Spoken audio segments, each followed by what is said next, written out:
Hi, guys, and welcome to the show. I'm Lisa Akbari, your hair doctor, and I'm really excited about today's show. Listen, I've got a ton of questions. Oh my goodness. I'm going to get to about 22 of them. That's what I estimated. But thank you guys so much for emailing me, sending those questions in, and I promise you I'm going to get to all of your questions, so keep them coming.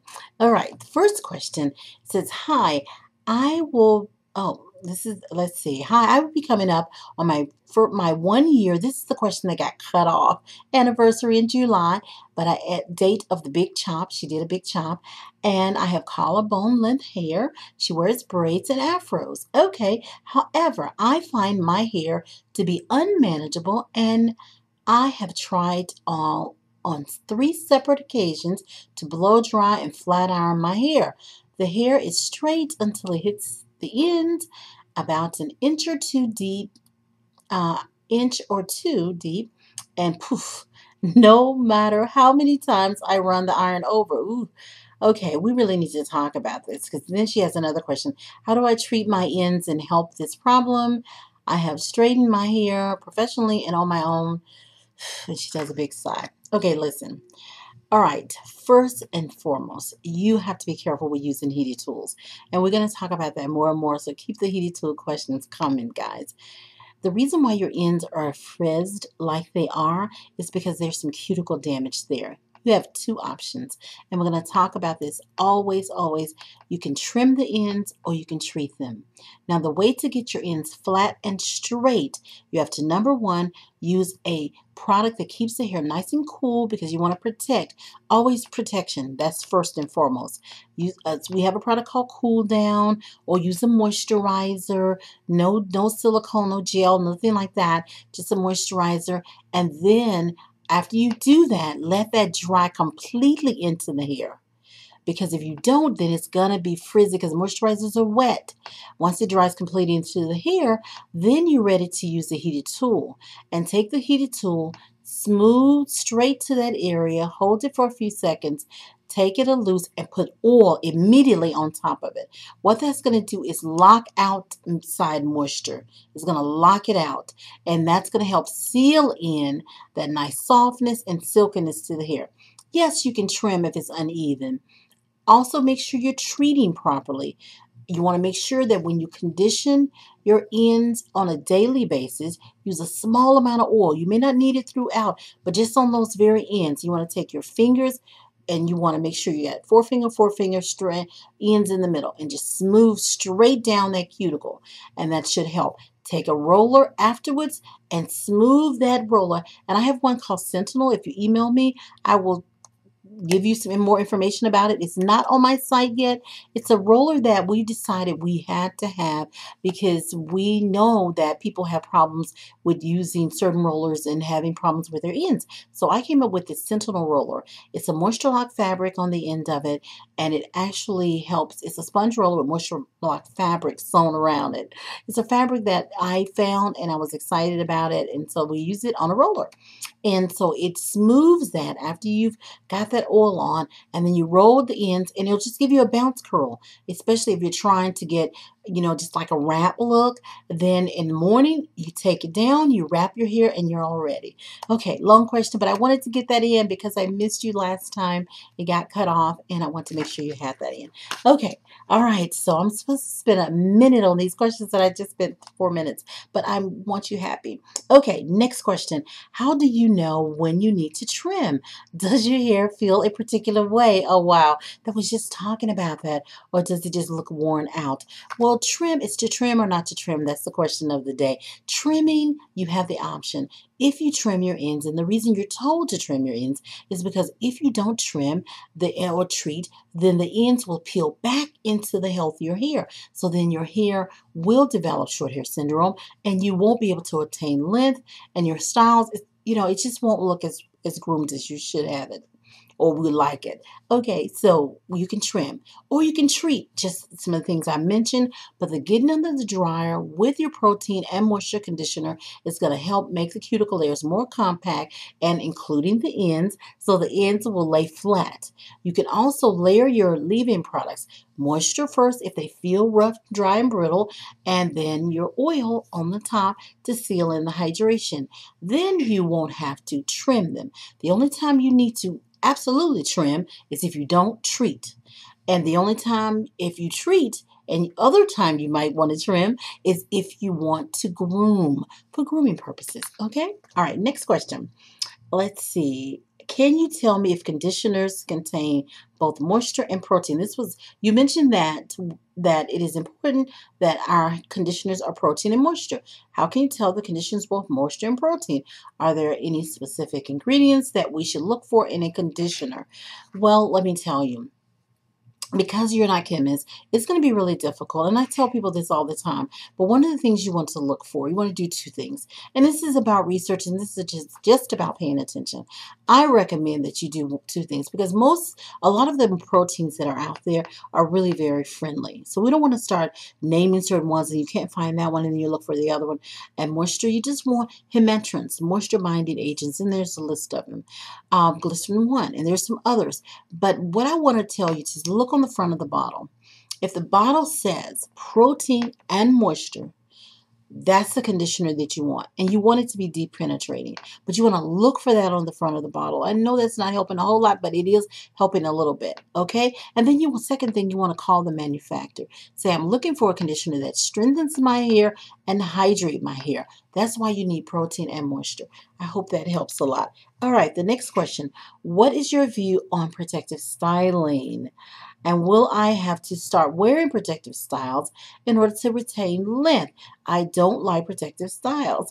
I know a lot of people advocate that, and that's what you mentioned. Well, protective styles are braids, some types of styles that you may hear of, braids, weave, things like that. And a lot of the ladies that you see with length, with natural hair, or with relaxed hair, wear protective styles during some portion of the year, 3 months, 6 months, a big portion of the year. And then sometimes they'll get off of it and they have their long hair. And as long as they take care of the hair, protect it and preserve it, they can keep the length. No, you don't have to wear those styles.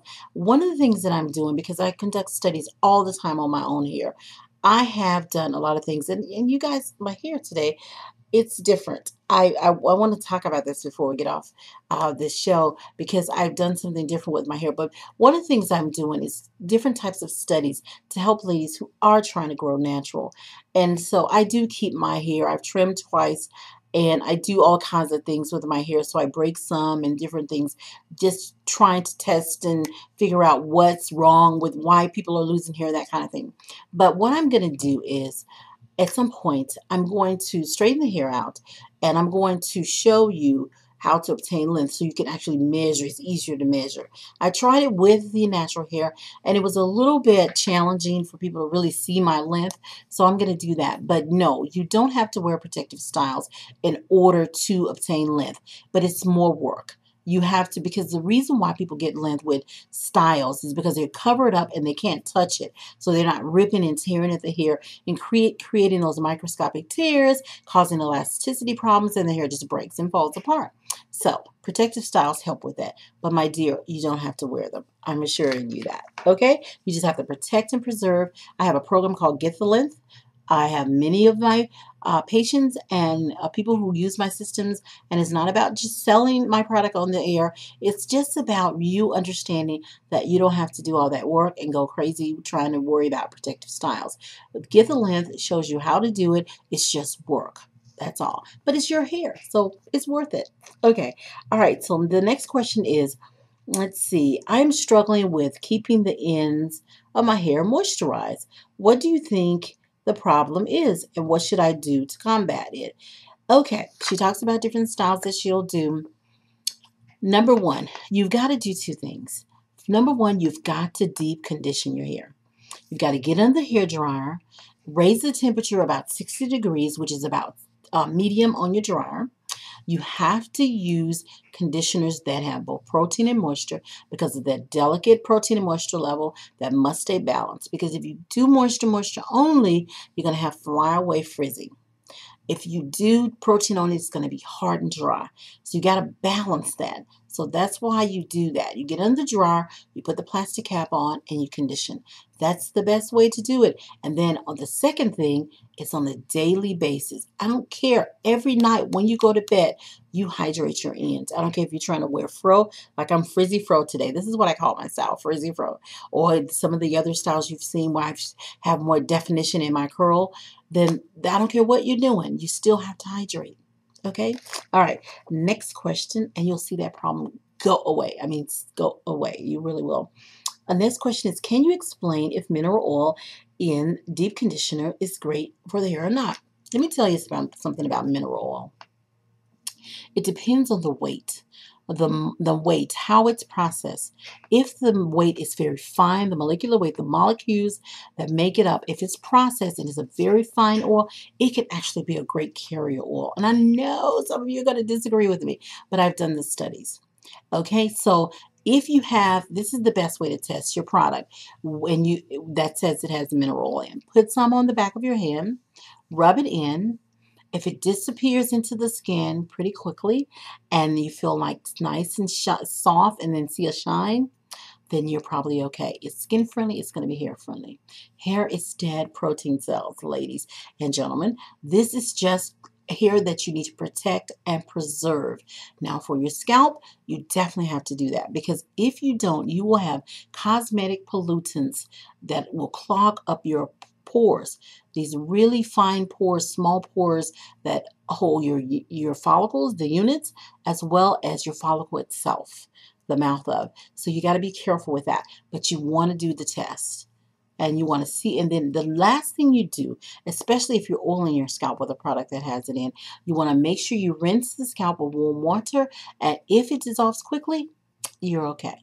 If it doesn't, don't use it. The weight is too large. I want to give you something that, well, you don't have to go back to school and say, oh, I got to become a chemist to know this. No, let's do a lot of little tests. Friendly to the hair, friendly to the skin. We're going to be okay. Okay, now let's see. The next question. And I've got them all typed out this time and highlighted. I just want to make sure I get them all in quickly.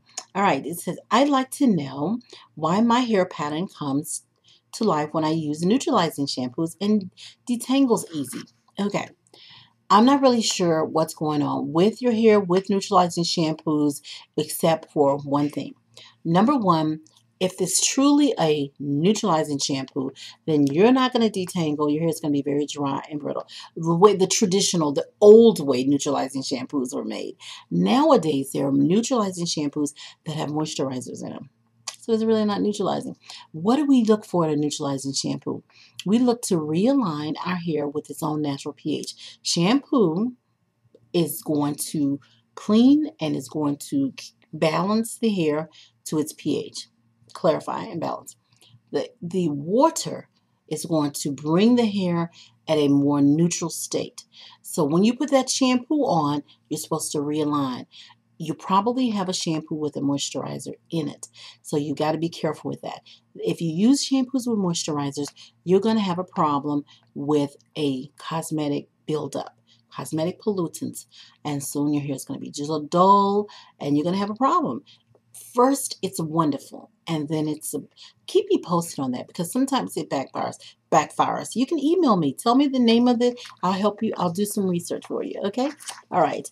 All right. The next question, is henna really okay for my hair or other forms of coloring? All right, henna. Henna is a plant product. It is wonderful protein, natural from the earth, but henna, the molecules, the plant itself is large. Years ago, we used it because it was wonderful, but it's hard to hydrate your hair after it. So there are other products out there now. They're man-made, some of them. Not all man-made products are going to hurt you. Oops, I said it. I know. I've done the research. I've been at this 30 plus years. So I know, guys, you believe that It has to come from the earth to be okay. But it is okay if you have people paying attention and using things that are hair friendly, skin friendly, environment friendly. You just want to make sure that you look at who's making your product. But henna is not what I would recommend for color. If you do, let me just say this. If you use it, then you want to make sure that you are hydrating afterwards. You hydrate, you shampoo, hydrate, protein and moisture. You know, I believe in both. And then you henna, rinse out, and make sure you're rinsing. And I would do one light shampoo, clarify, just quick run through just to get the residue. And then I would hydrate again, protein and moisture together. Then sit under the dryer with that conditioner. That's what I would do. So let's try that. Does relaxing, well, you said other forms of color. Other forms of color, the demi, the semi-permanent deposits, those will deposit color into the cuticle. Just the semi-permanent stains will allow the color to sit on top and dehydrate. So that's is bad, worse than the henna. So I would just say if you're going to use others, semi-permanent deposit. If you're trying to get a semi-permanent, if you're trying to get permanent, then you would have to do a permanent deposit or removal of the color pigments. Whole nother show. That's great. So I'll keep asking the color questions, guys. And the next question, does relaxing your hair ultimately damage your scalp permanently, or can it be done and still able to maintain healthy hair? Listen, I do a lot of studies for natural hair, and I love my natural hair. But let me tell you, relaxed hair ladies, you're okay. If that's your choice, I think it's beautiful. But the thing that you have to do is the research, and you have to pay attention. Okay? You have to make sure that you're relaxing your hair only 10 to 12 weeks. You have to make sure that you do not relax a scalp that itches, flakes, have scalp symptoms, tender, things like that. You have to make sure. So I would recommend you find a trichologist, one that uses a handheld microscope, do a scalp scan, at least see the condition of your epidermis so that you do not begin to break down and age your tissue on your epidermis scalp. All right? If you don't, then you should be fine. You don't overdo it. The overexposure causes the aging process of the scalp, and it will cause you to lose hair. The process of a relaxer is to soften the hair, texturize, straighten the hair is what you want. Thin the hair, we don't want that. Dissolve the hair. Okay? And that's why so many people are losing hair. And when you start dissolving hair, you actually just can dissolve the skin as well. And then when you do that, you can cause problems with first and second degree burns. It's just a problem. So you have to pay attention. Okay? All right. So we'll get to that question some more, I'm sure. Okay. And so you had another part to your question and it got cut off. So you'll have to retype that one in. And the next question, are you a medical doctor? No, I'm a trichologist. I have gone through 3 steps in the trichology program. You know, trichology is more prevalent in Europe. So if you're in Europe, you understand trichologists are at every corner. But in the United States, it's not as prevalent. So I have gone through the bachelor's, master's, and doctorate. I defended my dissertation before the trichology board. My dissertation was on the embryo of the hair follicle. I'm a cosmetologist of 30 years. Wow, at least 30 or more. And an esthetician, skincare specialist, of course, you know what that means. And I'm a trichologist. So I'm not a medical doctor, but I work with a lot of wonderful, wonderful medical doctors. All right, next question, 13.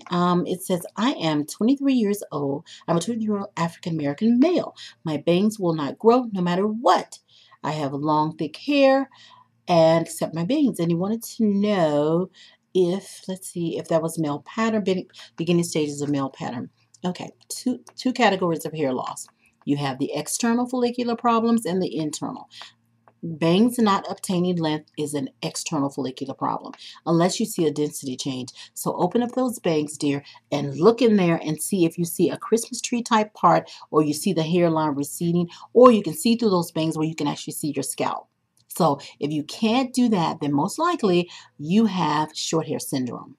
And that's where the hair strand itself has literally fallen apart and it's breaking almost as much as it's growing if it's staying to one length. So we need to talk about short hair syndrome. You can go on my website at lisaakbari.com. Go all the way down to the bottom where you see hair analysis, and then once you click on that, send in those strand samples. I'll read them. I'll tell you if short hair syndrome is developing on your strands. Okay, next question. Do you ship to the UK? Yes, we do. Next question. Can you talk about, and you did contact somebody, and just contact us again. We'll be happy to take care of you. The next question is, can you also talk about androgenic alopecia, traction alopecia? Have you helped people with these problems grow their hair back without using Rogaine? Talk about Rogaine as well. Okay, let's talk about the two categories of hair loss. You have the external and the internal follicular, as I was just saying with the last question. Okay, internal follicular hair loss will mean that your follicle, for whatever reason, is malfunctioning on an internal level around the derma papilla where the hair is developed. If that's malfunctioning, that could be in some form of internal follicular loss due to hormones, genetically programmed follicles, male pattern, female pattern, alopecia areata. The list goes on. Under that umbrella of internal follicular hair loss, you will first need a trichologist. You first need a trichologist when it comes to practitioners, but you can get in the mirror and do self-examinations, okay? See if you have problems with your scalp and see if there's any density changes. The hairs per square inch don't really seem consistent. You're seeing holes in the area. We're going to do a whole session on hair loss, but I want to get to some other questions. But I also want to say about Rogaine. Rogaine is going to help with internal follicular problems, but we want to get to a show where we want to really give it its time. So I'm going to do a separate show just on hair loss, just like I'm going to do with heated tools and things like that, because I think it deserves that. But remember, internal follicular problems will mean the follicle is not malfunctioning. When you have the examination by the trichologist using a handheld microscope, they will see strands that have the characteristics of internal follicle or follicular malfunction, and they'll be able to make a recommendation from there. If it's not, if there's a blockage, if there are other problems of that nature, skin damage, first degree or second degree, they'll make recommendations. If it's just first degree, most likely a trichologist can treat it. If it's second degree, disease state, a dermatologist will need to treat that. So there are other practitioners out there that can help you as well. The first step is to have an examination by a trichologist, one that uses a handheld microscope, after you've done your own home examination. Okay, next question. Can my hair be sensitive to protein? Are all proteins created equal? I have been having problems with breakage, split ends, and mid-shaft splits. Is it because of excessive dryness I'm experiencing? How can I prevent it? If you use protein alone, then you are going to have a drastic drop in your moisture levels. That's why when people use these 911 emergency type treatments, they're mostly protein. If you use them alone, you will have a drop and you will dry, and then you'll say protein sensitive. You have to use the conditioners that say protein and moisture, and you want them deep penetrating, and you want to get on the dryer because the dryer really helps draw the conditioner in. You're not most likely protein sensitive. I don't know what we mean when we say that about our hair, because hair is dead once it leaves the follicle. If you don't have a rash or breaking out, you're not sensitive to this. If your hair shaft, if you want to be very sure, you can have an examination, but your hair shaft is made of protein. Overuse of protein will cause it to dry. You probably have used too much.